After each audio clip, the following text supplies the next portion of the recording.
Hello, welcome to Clee. Today, we're going to introduce how to control the behavior of the monster through the game AI.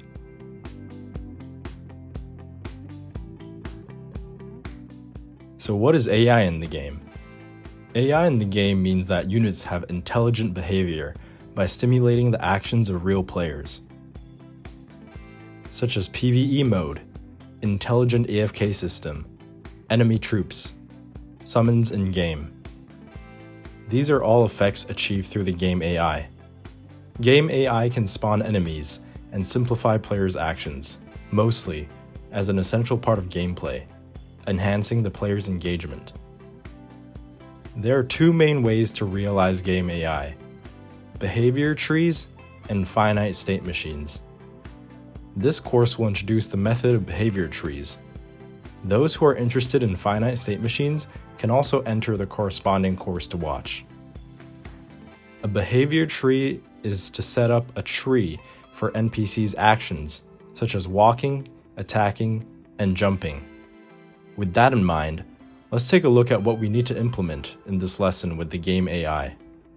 There are two types of monsters, the guard and the healer. Guards automatically patrol their area and attack when a player approaches the healer. When a guard is injured, the healer selects the one with the lowest health point for priority treatment. If a guard is in danger, he will automatically approach the healer.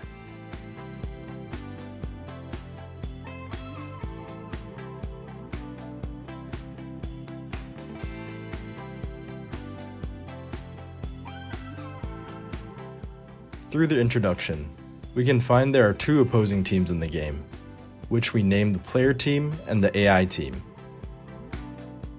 The player team has only one unit, and the AI team has 4 guards and a healer. The guard and the healer are allies. Guards can only operate in their own area AI. The healer is located in the center of the area AI to provide treatment to the guards. The AI behavior of guards include patrol the area AI area, attacking when a player approaches the healer, and when a guard's health point drops below a certain point, he will seek a healer. The AI behavior of healer includes treatments of the one with the lowest health point, and of course, if the healer is being attacked, he will treat himself with priority. After all, he is the lifeblood of his team. After analyzing the behavior of the AI team, we can break down the implementation process of the simple behavior tree into 3 parts. Number 1, loop and traversal of the unit and execute actions on it. Because every unit participates in the AI behavior, and the AI behavior is different between each type, so we need to iterate through each unit to execute actions on it. Number 2, execute the guard's action on traverse guards. Number 3, execute the healer's actions on traverse healer. Next, let's operate together.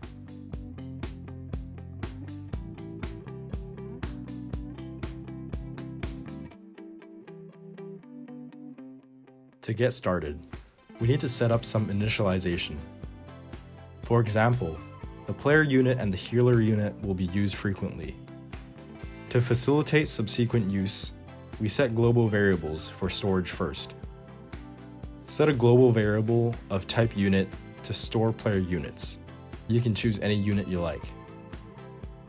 Set another unit global variable to store healer. For a better experience, we can set camera, set unit for camera to follow. We set player, select unit. Let the player select the unit. The initialization content is a sequential structure we introduced in the previous course, and all operations will be executed in order. After the initialization is complete, we implement the functionality of the first part. When the game has passed 1 second, which is when the game has started, the AI team starts to act autonomously. For easy management, we set a global variable, unit group AI, of type unit group, to store all neutral hostile units, that is, all enemies. Each enemy participates in the AI action, so we need to loop through the unit group to perform the action. There are two different unit types in the unit group, and the AI behavior is different in each type. Therefore, we need to pick out two unit types, guards and healers. Once the unit type is filtered, how do you tell them to perform different AI actions? We can transfer information by sending and receiving custom events. For example, a customer will press the service bell when he needs to order, like sending an event to the waiter. The waiter only comes to the customer when he receives the event, instead of him keep asking every customer if they're ready to order. In Qlikly, we can select the trigger to send custom events. When creating a custom event, we can also add parameters to be passed.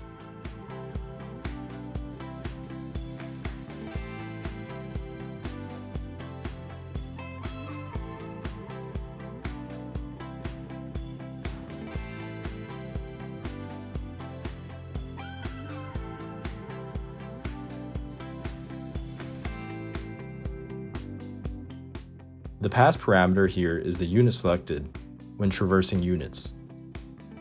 The receive custom events can also be selected in the trigger.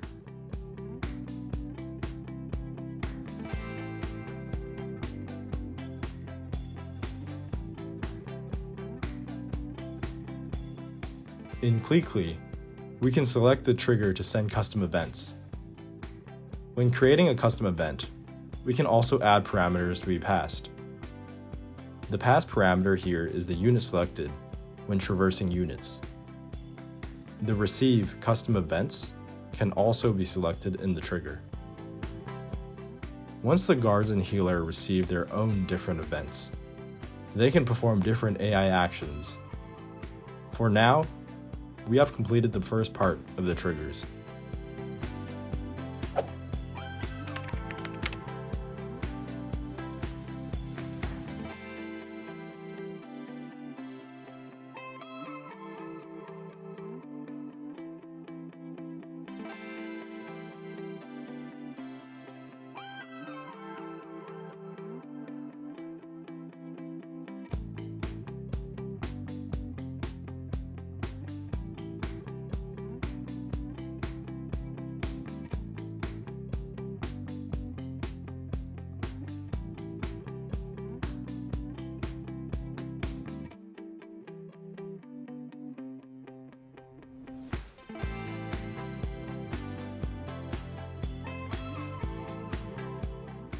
Now, let's look at part 2, how the AI behavior of the guards is implemented. Guards can perform the AI behavior when he receives a custom event from AI guard. We set a unit local variable named unit to store the guard parameter sent from the previous trigger. The guards then need to determine if an enemy is approaching the healer, and if so, the guards need to protect the healer first. Set a float local variable named distance to store the distance between the player and the healer. By determining whether the distance is less than 300, we can determine if the healer has an enemy nearby. If the distance is less than 300, the condition is true. Then the guard attacks the enemy by issuing the command to unit, attack unit player. If the condition is false, indicating that there are no enemies near the healer, then proceed to determine if the guard unit has less than half of its maximum HP. If the condition is true, it indicates less than half health. Then the guard needs to return to the healer's location. Issue the command to unit, move to location point for unit healer. If the condition is false, indicating sufficient health, then proceed to determine if there are enemies in the area AI area. If so, attack the enemy. If not, it moves to a random location in the area AI and patrols. This is the whole implementation logic of the second part, the AI behavior of the guards. We use 3 selection structures to determine the guard's behavior.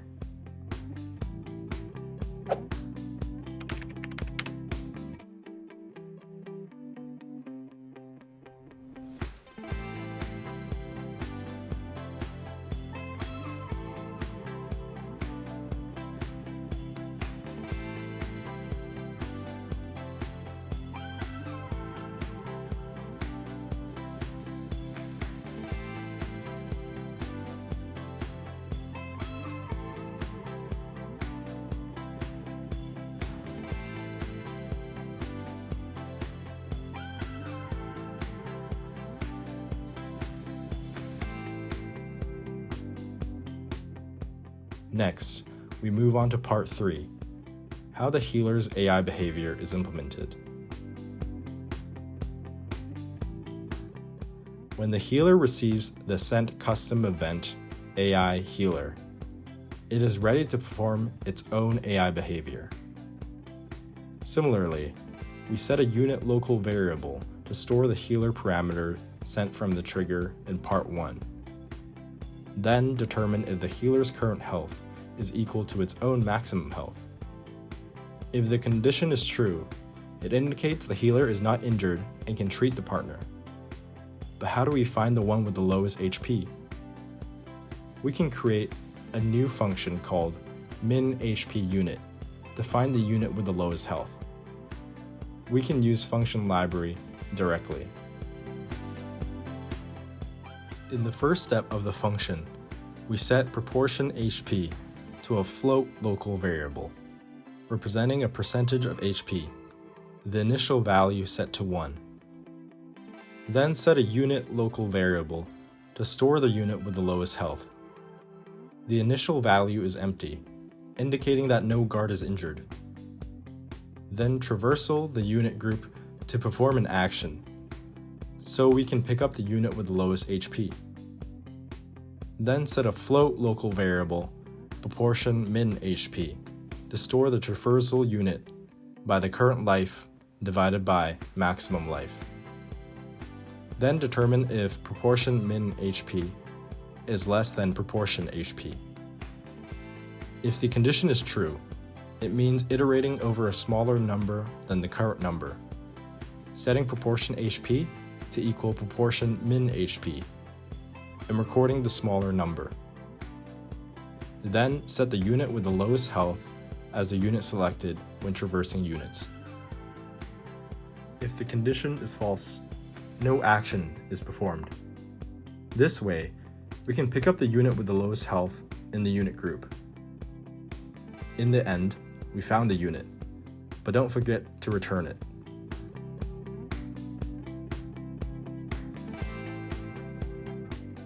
So, our function is created. We call this function and set the unit in the variable unitInjured to equal the function returned. Next, determine whether the unit with the lowest health, unitInjured, equals the empty unit returned by the function. If the condition is true, indicating no partner was injured, then proceed to determine if the distance from the player unit to the healer is less than 200. If the condition is true, it indicates the enemy is nearby, then attack the player's unit. If the condition is false, it indicates that the enemy is not nearby, then maintain the center of the area AI. If the unit returned from the function is not empty, indicating a partner has been injured, then the healer needs to stop the current action and treat the unit with the lowest health.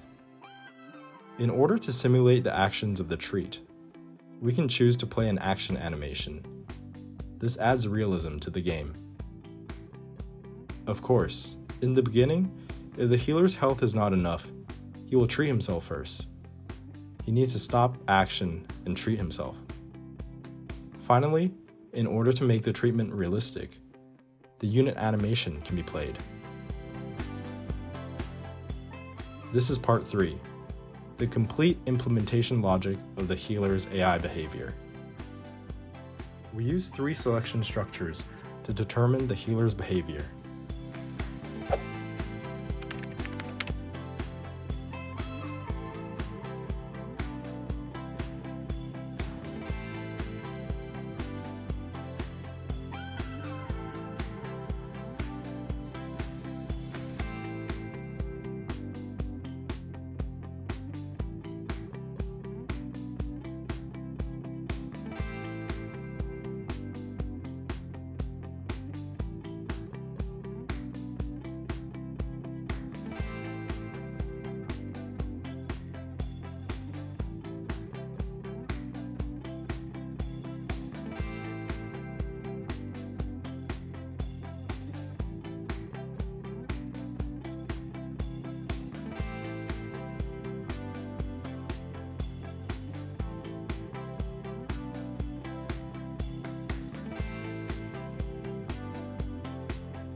Let's review the overall logic of AI behavior.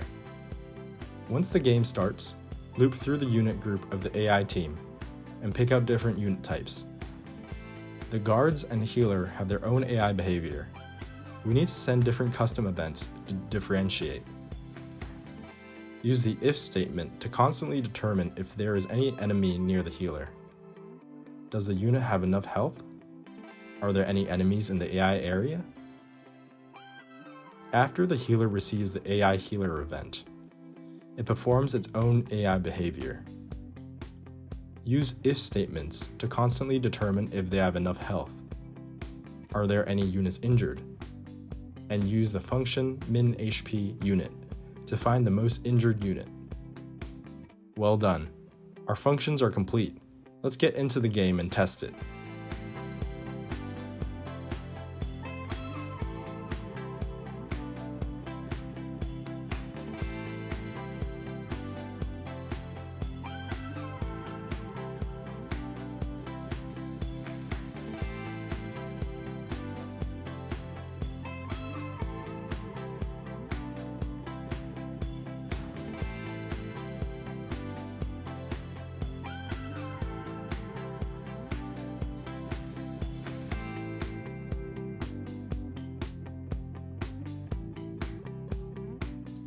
In this lesson, we learned about the behavior tree and used the behavior tree method to complete the AI behavior for the AI team.